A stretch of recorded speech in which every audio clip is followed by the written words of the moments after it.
그러고 있는데 이제 거기 보니까 유학을 오신 분들 중에 사역자분들도 많고 정말 돈이 없다 보니까 사모님들이 다 나가서 일을 하시는 거예요. 그런데 이제 그분들이 주로 웨이트리스를 하시잖아요. 그러니까 이제 손님들이 짓궂어서 자꾸 한 잔 먹으라고 그러고 또 그러면 또 이제 팁이 좀 생기니까 또 그분들 입장에서는 그 돈이 아이들 필요를 채울 수 있고 큰 돈이죠. 네. 맞습니다. 네, 그러다 보니까 하시고 바로 집에 못 가신대요. 끝나고 나면. 그러면 11시, 12시인데 어디로 가요? 그러니까 이분들이 이제 공원에서 좀 앉아 있다가 사모님들이. 그렇죠. 근데 그때 이제 그 밴쿠버에 총기 사건이 날 때예요. 제가 갔을 때가. 그럼 제가 안 되겠다. 그래서 이제 우리 아파트에 아무 때나 오라고 큰 교회들 다니면서 이제 제가 막 얘기를 한 거죠.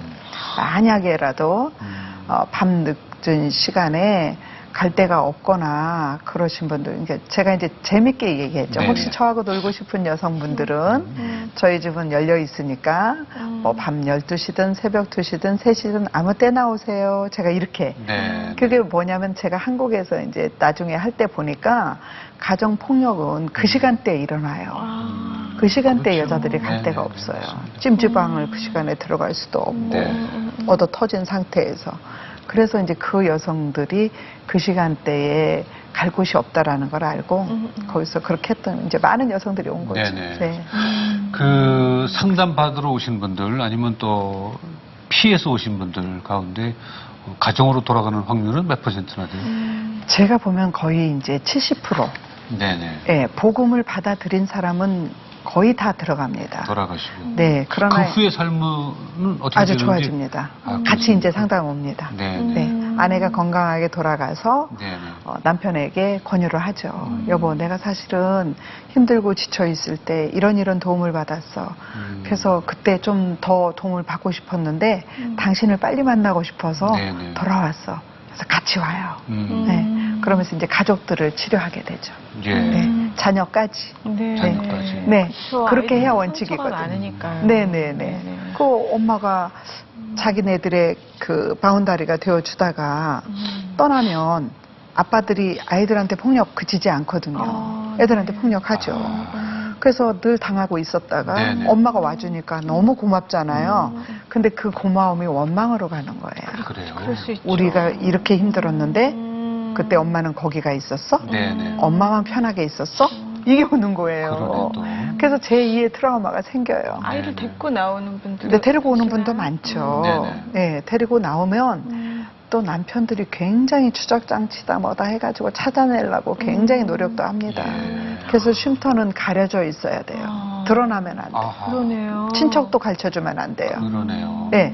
근데 그렇기 그 때문에. 여자의 반응에 따라서 그거를 잠재울 수 있다고 하셨어요. 그럼요. 그러면 여자의 탓도 있는 건가요? 탓이 아니고요. 하나님이 여성을 더 강하게 만드셨잖아요. 그러니까 이제 남성은 흙으로 만들었고 우리가 이제 조크로 많이 쓰지만 여성을 이제 도자기로 만들었다 뭐 이렇게 이야기하잖아요. 그런데 정말 여성들은 위기 대처 능력이 높습니다. 오히려, 그리고 잘 참아냅니다. 여성이.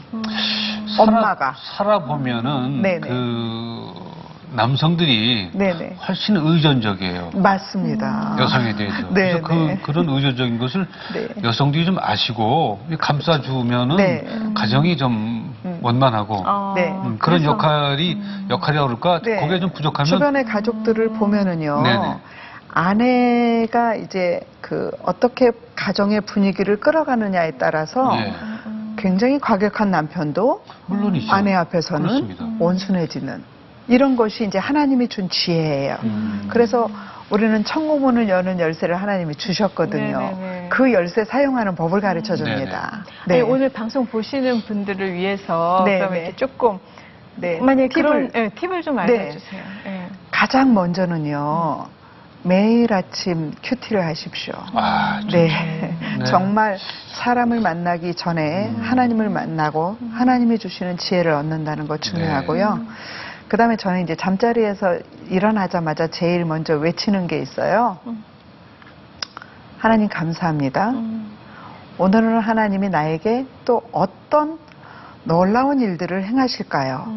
하나님 기대가 돼요. 예, 그렇게 눈을 뜨고 그 다음에 일어나서 큐티를 하고 네. 그리고 그날 할 일들 정리하고 그리고 시작을 합니다. 네. 네. 그 다음에 저녁에 잘 때는 이제 아침에 큐티 했던 것들 중에 하나가 남아있을 거예요. 자기들 안에. 그러면 그거 가지고 내가 이걸 했는지 안 했는지.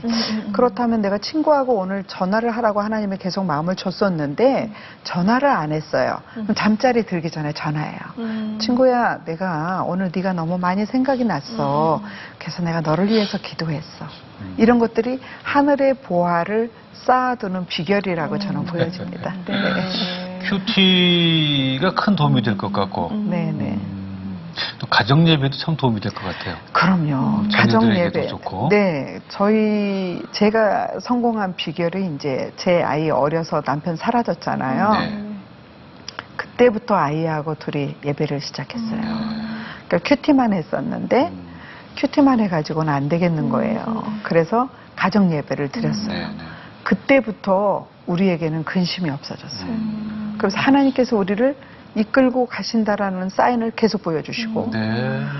우리가 통곡할 때에도 하나님이 다시는 내가 너에게서 슬픔의 눈물을 흘리게 하지 않을 거야.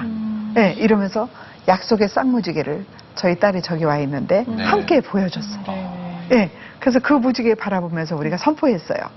하나님이 우리 눈에서 다시는 슬픔의 눈물을 흘리게 하지 않으실 거야. 네. 그 후로 지금까지 저희는 슬픔의 눈물은 흘리지 그렇군요. 않고 있습니다.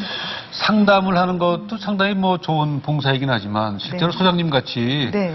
그런 모습, 가정폭력을 몸소 체험한 분이기 때문에 네. 그런 사람들의 마음을 너무나 알죠. 네. 그걸 겪어보지 않은 사람들이 아이고 힘드시겠어요 하는 것보다 그거는 한 30% 위로라면 경험해본 사람이 예. 한 번의 눈빛, 한 번의 손잡음은 100% 공감이죠. 같이 눈물 흘려주고. 그럼요. 그렇죠. 함께 울어주고. 네. 그렇게 봉사하시다 보면 네. 한국 가정의 문제점, 네. 그거 어디서 시작되는 것 같아요? 그러니까 제가 이제 한국가정사역협회 회장을 이끌면서도 늘 주장했던 것들이 그거였거든요. 우리나라의 가부장제 문화가 바뀌려면 먼저 목회자들의 가정이 바뀌어야 된다. 그래서 목사님들의 가정에서 꿀맛 나는 가정의 모습을 보여주면 성도들의 가정이 변한다. 그런데 목회 따로 집에서 따로 그러니까요. 뭐 이렇게 하신다면 성도들의 가정은 절대 해피하지 않다. 네네. 그래서 제가 부르짖는 건 그거예요. 목회자의 가정을 바꾸자. 네네. 네, 목사님들 네. 너무 바쁘시지만 또 네. 젊은 목사님들은 가정을 우선시하는 너무 목사님들 잘하시죠. 많으세요. 네. 요즘 정말 제가 부모교육 가서 하는 말이 여러분 요즘 애들이 우리보다 똑똑합니다. 제발 애들에게 배우세요. 이렇거든요. 네네. 네. 근데 그 아이들은 이미 세계를 움직이는 SNS를 가지고 살잖아요. 네. 세계를 한눈에 보고 있어요. 우리는 못 따라가요, 걔네들을. 그냥 물으면 돼요, 걔네들한테. 야, 요즘에 뭐 어떠니? 얘는 답을 탁탁 줘요. 근데 부모들이 인정하지 않는다는 거죠. 니들이 뭘 알아. 이게 만연돼 있어서 나는 상위 그룹, 너희는 하위 그룹. 이런 가정은요, 계속 갈등을 유발시키죠. 그러나 이게 동등일 때, 아, 하나님께서 얘를 맡겨준 나는 양육자야.